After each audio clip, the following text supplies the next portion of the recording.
بسم اللہ الرحمن الرحیم۔ السلام علیکم ورحمۃ اللہ وبرکاتہ۔ اپنے چینل پر ہم آپ لوگوں کو خوش آمدید کہتے ہیں۔ چینل پر نئے ہیں تو چینل کو لازمی سبسکرائب کر لیجئے گا۔ میرے نانا گاؤں کے سب سے زیادہ عبادت گزار شخص تھے۔ جس لڑکی کی شادی ہوتی وہ پہلی رات میرے نانا کے ساتھ ایک کمرے میں گزارتی۔ سب کا ماننا تھا کہ نانا اس رات خاص عبادت کرتے ہیں جس سے لڑکی کی نئی زندگی کا آغاز برکت سے ہوتا ہے۔ ایک دن میں نے نانا سے ضد کی کہ جب میری شادی ہوگی تو میں بھی ایک رات آپ کے ساتھ گزاروں گی۔ نانا نے میرے منہ پر زوردار تھپڑ دے مارا اور کہنے لگے، خبردار آئندہ ایسی بات کہی تو۔ یہ سب جاننے کے لیے ایک دن دلہن کی جگہ میں چلی گئی تو میری چیخیں نکل گئیں، کیونکہ نانا نے میں اس وقت بہت چھوٹی تھی، میری عمر تقریباً 12 سال تھی، جب میں گاؤں کے لوگوں سے اپنے نانا کی بہت تعریفیں سنا کرتی تھی۔ لوگوں کا کہنا تھا کہ مریم کے نانا بہت اچھے اور عبادت گزار ہیں۔ ان کی وجہ سے جن لڑکیوں کی شادیاں ہوئی ہیں وہ سب اپنے اپنے گھروں میں خوشی سے زندگی گزار رہی ہیں۔ میری سہیلیاں بھی مجھ سے مذاق میں پوچھتی تھیں کہ تمہارے نانا ایسا کیا کرتے ہیں کہ جس سے لڑکی کی شادی بھی ہو جاتی ہے اور وہ خوش بھی رہتی ہے۔ مجھے کچھ معلوم ہوتا تو میں بتاتی نا۔ سوچا تھا کہ جب میری شادی ہوگی تو میں نانا کے ساتھ رات گزاروں گی، تب پتہ چلے گا کہ نانا لڑکیوں کے ساتھ کیا کرتے ہیں۔ وقت گزرنے کے ساتھ ساتھ میرے نانا کی شہرت میں مزید سے مزید اضافہ ہوتا چلا گیا۔ میرے نانا گاؤں کے سردار تھے۔ وہ عبادت گزار اور دل کے بہت اچھے انسان تھے۔ گاؤں میں ان کی بہت بڑی حویلی تھی، لیکن انہوں نے اپنے رہنے کے لیے ایک الگ سا پورشن بنایا ہوا تھا۔ گاؤں میں جس لڑکی کی بھی شادی ہوتی، اس لڑکی کو پہلے میرے نانا کے ساتھ رات گزارنا پڑتی۔ یہ نانا کا بھی حکم تھا جس پر لوگ سختی سے عمل کرتے تھے۔ میں نے کبھی نہیں سنا تھا کہ کسی نے نانا کے حکم کے خلاف ورزی کی ہو۔ وہ ان کے حکم پر عمل کرتے تھے۔ لوگ کہتے تھے کہ اس رات میرے نانا خاص عبادت کرتے ہیں تاکہ وہ لڑکی ساری زندگی اپنے گھر میں ہنسی خوشی رہے۔ کچھ لوگوں کو شک بھی تھا کہ میرے نانا عبادت نہیں کرتے تھے، بلکہ کچھ اور بات تھی۔ وہ یہ بات میرے نانا کے منہ پر نہیں کہتے تھے کیونکہ وہ لوگ ان سے ڈرتے تھے، اس لیے ان کی شخصیت ہی اتنی روب دار تھی کہ سامنے والے کی زبان بالکل چپ ہو جاتی تھی۔ میرے نانا جتنے باہر سے سخت مزاج دکھائی دیتے تھے وہ اندر سے اتنے ہی نرم دل اور شفیق انسان تھے۔ ان کے ڈیرے پر گاؤں کے لوگوں کا ہجوم لگا رہتا تھا۔ وہ لوگوں کے مسائل بھی سن کر ان کا حل نکالتے تھے۔ ایک دن میں نے اپنی ماں سے کہا کہ گاؤں کے لوگ نانا پر شک کرتے ہیں، کہتے ہیں کہ نانا لڑکیوں کے ساتھ کچھ غلط کرتے ہیں۔ کیا آپ اس بارے میں جانتی ہیں؟ اماں نے میری بات سن کر کہا، نہیں میری بیٹی، تمہارے نانا ایسا ہرگز کچھ نہیں کرتے۔ لوگوں کا تو کام ہی ہے باتیں بنانا۔ تم لوگوں کی باتوں پر دھیان مت دو۔ ماں نے تو مجھے تسلی دے دی تھی، لیکن میں مطمئن نہیں ہوئی تھی۔ مجھے واقعی تجسس تھا اور میں اس بارے میں جاننا چاہتی تھی کہ نانا شادی کرنے والی لڑکی کے ساتھ کیا کرتے ہیں۔ ہمارا گھر نانا کے گھر سے زیادہ دور نہیں تھا۔ میں ہر تیسرے چوتھے دن نانا سے ملنے ان کی حویلی میں چلی جاتی تھی۔ میری اماں نانی کی اکلوتی بیٹی تھی، اس لیے نانا اور نانی مجھ سے بہت محبت کرتے تھے۔ میں جب بھی جاتی تھی تو وہ لوگ میرا بہت خیال کرتے تھے، میری پسند کے کھانے پکواتے، اور جب میں گھر جانے لگتی تو مجھے ڈھیر سارے پیسے بھی دیتے تھے۔ ایک دن میں نانا کے پاس بیٹھی ہوئی تھی کہ گاؤں کی ایک عورت نانا سے ملنے آئی۔ اس نے نانا سے کہا کہ سردار جی، پرسوں میری بیٹی کی شادی ہے، میں چاہتی ہوں کہ شادی کی رات آپ اس کے ساتھ گزاریں تاکہ وہ ساری زندگی خوش رہے۔ نانا نے حامی بھر لی اور کہا، شادی والی رات لڑکی کو میرے پاس بھیج دینا اور پھر اگلے صبح لے جانا۔ عورت خوش ہو کر چلی گئی۔ مجھے بڑا عجیب سا لگا۔ میں نے نانا سے معصومیت بھرے لہجے میں کہا، نانا، جب میں بھی بڑی ہوں گی اور میری شادی ہوگی تو میں بھی آپ کے ساتھ رات گزاروں گی۔ نانا نے جب یہ بات سنی تو غصے سے ان کا چہرہ سرخ ہو گیا اور انہوں نے مجھے تھپڑ جھڑ دیا۔ میں گال پر ہاتھ رکھے ان کو دیکھتی رہ گئی۔ مجھے نانا سے تھپڑ مارنے کی توقع ہرگز نہیں تھی۔ نانا نے گرجتے ہوئے انداز میں کہا، تم کیا بکواس کر رہی ہو؟ خبردار، جو آئندہ ایسی بات منہ سے نکالی میں روتی دھوتی اپنے گھر چلی گئی۔ ماں نے رونے کی وجہ پوچھی تو میں نے ساری بات بتا دی اور یہ بھی بتایا کہ انہوں نے مجھے تھپڑ مارا ہے۔ ماں مسکرائیں اور مجھے پیار کرتے ہوئے بولی، تمہیں نانا سے ایسی بات نہیں کرنی چاہیے تھی، تم نے بات ہی ایسی کی تھی کہ ان کو غصہ آ گیا ہوگا۔ اچھا چلو کوئی بات نہیں، اپنا موڈ ٹھیک کر لو، میں نے منہ بسوڑتے ہوئے کہا۔ نانا بہت گندے ہیں، میں اب ان سے بات نہیں کروں گی۔ میں اپنے کمرے میں چلی گئی اور سوچتی رہی کہ میں نے نانا سے ایسی کیا بات کہہ دی کہ وہ غصے میں آ گئے تھے۔ دوسری لڑکیاں جن کی شادیاں ہو رہی ہوتی ہیں وہ بھی تو نانا کے ساتھ رات گزارتی ہیں، میں نے ایسا کیا کہہ دیا تھا تو اس میں کیا بری بات ہے؟ اگلے دن نانا مجھے منانے کے لیے گھر آ گئے۔ آتے وقت میرے لیے بہت ساری چاکلیٹس اور بہت ساری کھانے کی دوسری چیزیں بھی لے کر آئے تھے۔ انہوں نے مجھے خوب پیار کیا اور کہا، میری پیاری بیٹی مجھے معاف کر دو، تمہاری بات پر مجھے غصہ آ گیا تھا اس لیے میں نے تمہیں تھپڑ دے مارا۔ مجھے بعد میں بہت افسوس ہوا تھا، کیا آپ مجھے معاف کر دو گی؟ میرے نانا مجھ سے لاڈ بڑے انداز میں پوچھ رہے تھے اور میں ان کے شفقت بھرے لہجے پر پگھل گئی تھی۔ پھر میں نے اپنی ناراضگی کو ختم کر دیا اور نانا سے صلح کر لی۔ نانا بھی بہت خوش ہوئے تھے۔ وقت گزرتا گیا اور میں بڑی ہوتی گئی۔ اب میں 15 سال کی ہو گئی تھی۔ میرا قد اور اٹھان زیادہ تھی، اس لیے میں 15 سال کے بجائے 20 سال کی دکھائی دیتی تھی۔ چونکہ امیر خاندان کی تھی اور ہمارے پاس اللہ کا دیا ہوا سب کچھ تھا، اس لیے میری صحت بھی قابل رشک تھی۔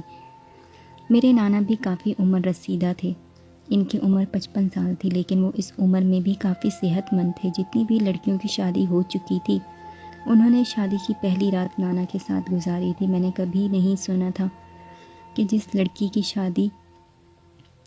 لڑکی نے شادی کی رات نانا کے ساتھ گزاری تھی وہ طلاق لے کر یا اپنے شوہر سے جھگڑ کر گھر بیٹھی ہو۔ سب اپنے اپنے گھروں میں خوش اور مطمئن تھی اور میرے نانا کو دعائیں دیتی تھیں۔ کچھ عرصے پہلے ہی میری سہیلی ثنا کی شادی ہوئی تھی۔ شادی کے بعد سے میری اس سے ملاقات نہیں ہوئی تھی۔ جب وہ اپنے گھر آئی اور مجھ سے ملنے آئی تو میں اسے اپنے کمرے میں لے گئی۔ وہ بھی میرے نانا کی بہت تعریف کرتی تھی۔ آخر میں نے اس سے پوچھ ہی لیا کہ یار آخر میرے نانا نے تمہارے ساتھ کیا کیا تھا، کیا تم مجھے بتاؤ گی؟ کہنے لگی، نہیں یار مجھے معاف کر دو، میں تمہیں کچھ نہیں بتا سکتی کیونکہ تمہارے نانا نے مجھے سختی سے منع کیا ہوا تھا۔ انہوں نے کہا تھا کہ میں نے اگر کسی کو یہ بات بتائی تو میرا گھر برباد ہو جائے گا، میرا شوہر مجھ سے روٹھ جائے گا اور مجھے چھوڑ دے گا، میں کسی کو منہ دکھانے کے قابل نہیں رہوں گی۔ پلیز تم اس بارے میں کچھ مت پوچھو مجھ سے۔ میں منہ پر ہاتھ رکھ کر ثنا کو دیکھتی رہ گئی۔ میرا خیال تھا کہ وہ میری بچپن کی سہیلی ہے، ہم دونوں اکٹھے کھیلتے کودتے جوان ہوئے ہیں، ہم دونوں ایک دوسرے کی رازدار تھیں، اس لیے وہ مجھے سب کچھ بتا دے گی۔ لیکن میں اس سے مایوس ہو گئی۔ نانا بھی نہیں بتاتے تھے، اماں سے پوچھتی تھی تو وہ بھی نہیں بتاتی تھیں، سہیلی نے بھی بتانے سے انکار کر دیا تھا۔ لیکن سہیلی کی آخری بات نے مجھے حیران و پریشان کر دیا تھا۔ میں سوچنے لگی آخر ایسی کیا بات ہے، کیا وجہ ہو سکتی ہے کہ اگر ثنا مجھے بتا دیتی تو اس کا گھر برباد ہو جائے گا، اس کا شوہر اس سے روٹھ جائے گا، اسے چھوڑ دے گا۔ میں نے ثنا کو غور سے دیکھا، وہ یہ بتاتے ہوئے پریشان بھی ہوئی تھی۔ میں ہر حال میں یہ راز جاننا چاہتی تھی، اس لیے میں نے کافی سوچ بچار کے بعد یہ فیصلہ کیا تھا کہ جس لڑکی کی شادی ہوگی اور وہ شادی والی رات نانا کے پاس گزارے گی تو میں نانا کے گھر چھپ کر دیکھوں گی کہ نانا اس لڑکی کے ساتھ کیا کرتے ہیں۔ مجھے معلوم نہیں تھا کہ اب کس لڑکی کی شادی ہونی ہے۔ میں نے یہ ڈیوٹی اپنی سہیلیوں کے ذمہ لگا دی تھی۔ میری سہیلیاں بہت تیز لڑکیاں تھیں۔ آخر انہوں نے معلوم کر ہی لیا کہ کچھ عرصے کے بعد کس لڑکی کی شادی ہے۔ انہوں نے بتایا تھا کہ 1 ہفتے کے بعد چاچا کرم دین کی بیٹی کی شادی ہے۔ میں شادی سے 1 دن پہلے ہی نانا کے گھر رہنے چلی گئی تھی۔ نانا مجھے دیکھ کر بہت خوش ہوئے تھے۔ میں نے انہیں بتایا نہیں تھا کہ میں وہاں کس مقصد کے لیے آئی ہوں، ورنہ تو وہ مجھے واپس میرے گھر ہی بھجوا دیتے۔ مجھے اب دلہن کا انتظار تھا جس نے میرے نانا کے ساتھ رات گزارنی تھی۔ دلہن کی ماں اسے رات کے 10 بجے نانا کے پاس لائی تھی۔ دلہن بہت خوبصورت اور پیاری تھی۔ میں رات اپنے کمرے کے بجائے نانا کے کمرے میں پلنگ کے نیچے چھپ گئی تھی، کیونکہ میں جانتی تھی کہ نانا دلہن کو اپنے کمرے میں ہی لے کر جائیں گے۔ انتظار کا لمحہ بہت اذیت ناک اور لمبا ہوتا گیا۔ میں پلنگ کے نیچے چھپی کافی دیر تک نانا اور دلہن کا انتظار کرتی رہی۔ گرمی سے میرا برا حال ہو گیا تھا، لیکن 15-20 منٹ گزرنے کے باوجود جب نانا دلہن کو لے کر کمرے میں نہیں آئے تو مجھے الجھن ہوئی کہ نانا دلہن کو لے کر ابھی تک کمرے میں کیوں نہیں آئے ہیں۔ کہیں وہ دلہن کو لے کر کسی اور جگہ تو نہیں چلے گئے۔ جب مزید 10-15 منٹ گزر گئے اور نانا دلہن کو لے کر کمرے میں نہیں آئے تو میں پلنگ کے نیچے سے نکل کر کمرے سے باہر آ گئی۔ میں نے سارا پوشن چھان مارا لیکن مجھے نانا اور دلہن کہیں نہیں دکھائی دیے۔ مجھے حیرت کے ساتھ ساتھ پریشانی بھی ہونے لگی تھی۔ میں نے اپنے کمرے کی کھڑکی سے اپنی آنکھوں سے دلہن کو دیکھا تھا جیسے اس کی ماں چھوڑ کر گئی تھی، یہاں تک کہ میں نے پوری حویلی گھوم کر دیکھ لی تھی۔ میں جس مقصد کے لیے نانا کے گھر آئی تھی وہ پورا نہیں ہو سکا اور میں اپنے کمرے میں جا کر لیٹ گئی اور نانا کی واپسی کے انتظار میں جاگتی رہی۔ نہ جانے کب میری آنکھ لگ گئی اور میں نیند کی وادی میں پہنچ گئی تھی۔ صبح میں اٹھ کر کمرے سے باہر آئی تو نانا بڑے خوشگوار موڈ میں بیٹھے ہوئے تھے۔ ملازمہ ان کے لیے ناشتہ تیار کر رہی تھی۔ میں نے نانا کو سلام کیا۔ مجھے دیکھتے ہی نانا نے خوشگوار لہجے میں کہا، اٹھ گئی میری گڑیا، آج تو بہت دیر سے اٹھی ہو یا ساری رات جاگتی رہی تھی؟ نانا کی بات سن کر مجھے شک ہوا کہ شاید نانا کو پتہ چل گیا تھا، اس لیے وہ مذاق کر رہے تھے۔ میں ان کے پاس بیٹھ گئی اور ادھر ادھر کی باتیں کرتی رہی۔ جب ناشتے سے فارغ ہو گئی تو نانا سے کہا کہ وہ مجھے گھر چھوڑ کر آ جائے۔ نانا مجھے گھر چھوڑ کر چلے گئے۔ وہ لڑکی جو رات کو نانا کے پاس آئی تھی، آج دوپہر کو اس کی رخصتی تھی۔ اس کی شادی دوسرے گاؤں میں رہنے والے اس کے کزن سے ہوئی تھی۔ مجھے بہت افسوس ہو رہا تھا کہ میں نانا کا راز پانے میں ناکام رہی، لیکن میں نے ہمت نہیں چھوڑی تھی۔ میں انتظار میں تھی کہ اب کس لڑکی کی شادی ہوگی اور میں اس بار چھپ کر نگرانی کروں گی۔ پورا 1 مہینہ گزر گیا تھا، تب جا کے پتہ چلا کہ گاؤں کے چاچا نذیر کی بیٹی کی شادی تھی۔ اب میں نانا کے گھر نہیں جانا چاہتی تھی۔ میں کسی ایسی جگہ چھپ کر گھر کی نگرانی کرنا چاہتی تھی کہ جب نانا دلہن کو لے کر نکلیں تو میں ان کا پیچھا کروں۔ اب میں اماں سے نانا کے گھر جانے کا بہانہ کر کے اس رات نانا کے گھر کے سامنے والے ایک درخت کے پیچھے چھپ کر بیٹھ گئی تھی۔ تھوڑی دیر کے بعد دلہن کی ماں اور باپ اسے نانا کے پاس چھوڑ کر چلے گئے۔ آج تو راز کا پتہ چل ہی جائے گا، میں نے دل ہی دل میں سوچا اور نانا اور دلہن کے باہر آنے کا انتظار کرتی رہی۔ چاند کی روشنی پھیلی ہوئی تھی اور دور دور سے کتوں کے بھونکنے کی آوازیں سنائی دے رہی تھیں۔ مجھے ڈر بھی لگ رہا تھا کہ کہیں کوئی کتا اچانک وہاں آ کر مجھ پر حملہ نہ کر دے۔ ویسے بھی مجھے کتوں سے بہت ڈر لگتا تھا۔ وقت گزرتا رہا لیکن نانا دلہن کو لے کر باہر نہیں آئے تو مجھے تشویش ہونے لگی۔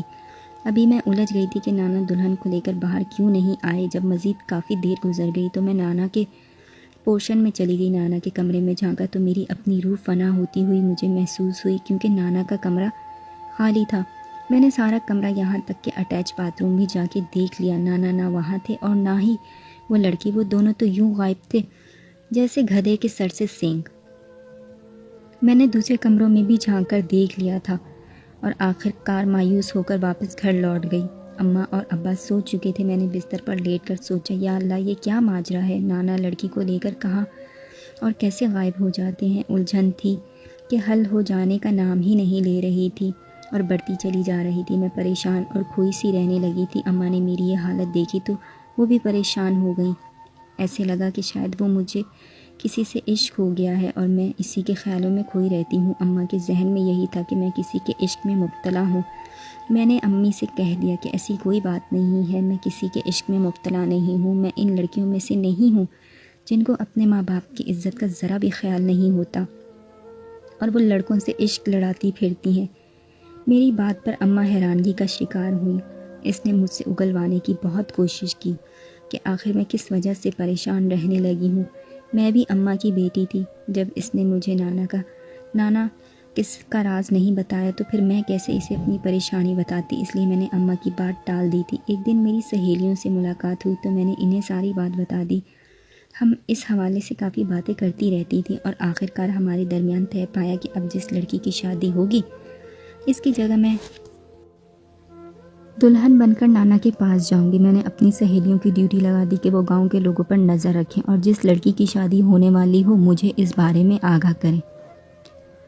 نانا کا راز جاننے کا اس سے بہترین موقع کوئی نہیں تھا۔ مجھے یقین تھا کہ میرے نانا جو تہجد گزار اور عبادت گزار تھے وہ بھی غلط کام نہیں کر سکتے، لیکن مجھے سہیلی کی بات یاد تھی، اس لیے مجھے اپنی آنکھوں سے نانا کا کردار دیکھنا چاہتی تھی۔ میں نے سوچ لیا تھا کہ اگر میرے نانا غلط کام میں ملوث ہوئے تو میں انہیں کبھی معاف نہیں کروں گی۔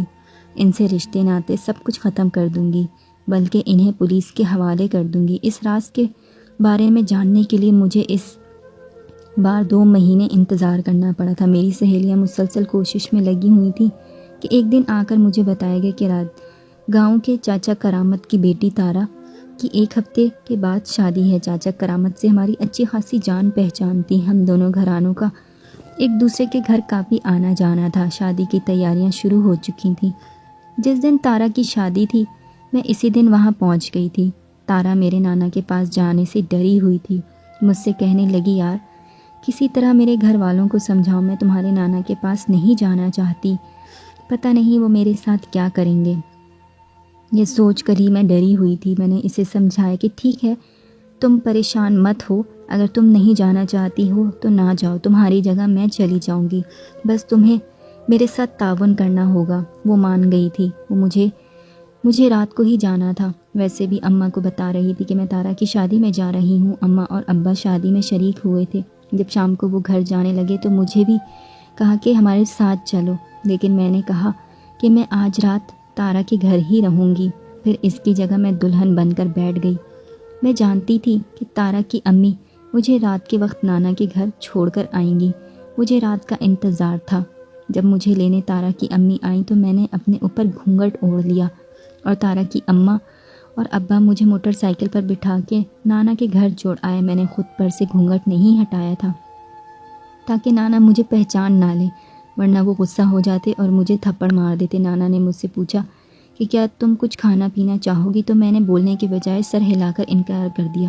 انہوں نے کہا اچھا پھر وضو کر لو۔ میں نے وضو کر لیا تو نانا مجھے لے کر چل دیے۔ وہ اپنے کمرے میں جانے کے بجائے دوسرے کمرے میں مجھے لے گئے جہاں ایک دروازہ تہہ خانے میں کھلتا تھا۔ مجھے پہلے معلوم نہیں تھا کہ انہوں نے اپنے پورشن میں تہہ خانہ بھی بنوایا ہوا ہے، اس کے بارے میں مجھے پتہ نہیں تھا۔ اب ساری بات سمجھ آ گئی تھی کہ نانا دلہن کو کہیں اور لے جانے کے بجائے تہہ خانے میں لے جاتے ہیں، اور میں یہی سمجھتی رہتی تھی کہ وہ دلہن کو لے کر کہیں چھپ جاتے ہیں یا پھر کسی دروازے سے باہر چلے جاتے ہیں۔ تہہ خانے میں اگر بتی کی خوشبو پھیلی ہوئی تھی، فرش پر قالین بچھا ہوا تھا، دیوار کے ایک کونے میں ایک بڑا سا صندوق پڑا ہوا تھا۔ اس صندوق کے ساتھ ایک میز پڑی ہوئی تھی جس پر دینی کتابیں پڑی ہوئی تھیں۔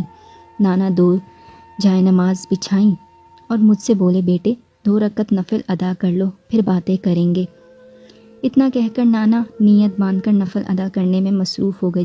جبکہ میں بھی نفل پڑھنے لگی۔ میرا سارا دھیان نانا کی طرف تھا کہ آخر وہ کیا کرنا چاہ رہے ہیں۔ انہوں نے مجھے بیٹی کہہ کر مخاطب کیا تھا۔ وہ شخص کسی کو بیٹی کہہ کر مخاطب کر سکتا ہے تو وہ بھلا کیسے کسی کے ساتھ غلط کام کر سکتا ہے۔ میں نے 2 نفل ادا کر کے فارغ ہو گئی تھی، لیکن نانا مسلسل نوافل ادا کرنے میں مصروف رہے تھے۔ میں گھونگھٹ کی آڑ سے نانا کو نوافل ادا کرتے ہوئے دیکھ رہی تھی۔ وہ بے حد سکون اور اطمینان کے ساتھ نوافل ادا کر رہے تھے۔ میری بے چینی تھی کہ کم ہونے کا نام نہیں لے رہی تھی کہ کب نانا نوافل سے فارغ ہوں اور مجھے جس مقصد کے لیے یہاں لائے ہیں وہ سامنے آئے۔ نانا 20-25 منٹ تک نوافل ادا کرنے کے بعد فارغ ہوئے۔ پھر انہوں نے ہاتھ اٹھا کر اللہ کے حضور رو رو کر دعا مانگی تھی، جو کافی لمبی دعا تھی۔ میں نے گھڑی پر وقت دیکھا تو رات کے 11 بج رہے تھے۔ نانا رات کے 2 بجے تک اپنی عبادت سے فارغ ہوئے تھے۔ پھر انہوں نے اٹھ کر صندوق کھولا اور ایک پیکٹ لے کر میرے پاس آ کر میرے سامنے بیٹھ گئے تھے۔ میں سر جھکائے کن اکھیوں سے نانا کی طرف دیکھ رہی تھی۔ نانا نے وہ پیکٹ میرے سامنے رکھا اور کہنے لگے، بیٹا یہ میری طرف سے شادی کا حقیر نذرانہ سمجھ کر رکھ لو۔ ان پیسوں پر تمہارا حق ہے، چاہو تو اپنے شوہر کو دے دینا تاکہ وہ تم سے خوش رہے اور تمہارا گھر آباد رہے۔ ہاں، اس کے بعد بھی اگر تمہیں کبھی پیسے کی ضرورت پڑے تو بلا جھجک میرے پاس آ جانا۔ یہ مت سمجھنا کہ میں گاؤں کا سردار ہوں، مجھے اپنا باپ ہی سمجھنا۔ نانا کا یہ نیا روپ دیکھ کر تو میرے منہ سے چیخ نکل گئی تھی۔ نانا سمجھے کہ شاید میں دوسرے گھر جانے کی وجہ سے رو پڑی تھی، اس لیے وہ میرے سر پر ہاتھ رکھ کر مجھے دلاسا دیتے رہے اور میری خوشی کے لیے دعائیں کرتے رہے۔ میں نے اسی وقت اللہ سے معافی مانگی کہ میں اپنے نانا کو کتنا غلط سمجھتی رہی تھی، لیکن وہ تو بہت ہی اچھے انسان ثابت ہوئے تھے۔ وہ اپنے ساتھ رات گزارنے کے بہانے لڑکی کی مدد کیا کرتے تھے۔ اس لیے کہتے ہیں کہ جب تک اپنی آنکھوں سے نہ دیکھو تب تک کسی پر بہتان نہیں لگانا چاہیے۔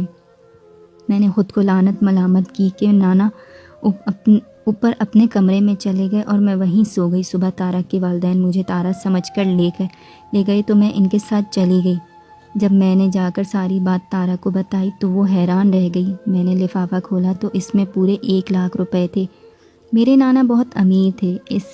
ان کے بارے میں مشہور تھا کہ وہ غریبوں کی مدد کرتے رہتے ہیں۔ انہوں نے کبھی دولت جمع کرنے کی کوشش نہیں کی تھی۔ زمینوں سے جتنی آمدنی آتی تھی وہ سب غریبوں کی مدد کرنے پر خرچ کر دیتے تھے۔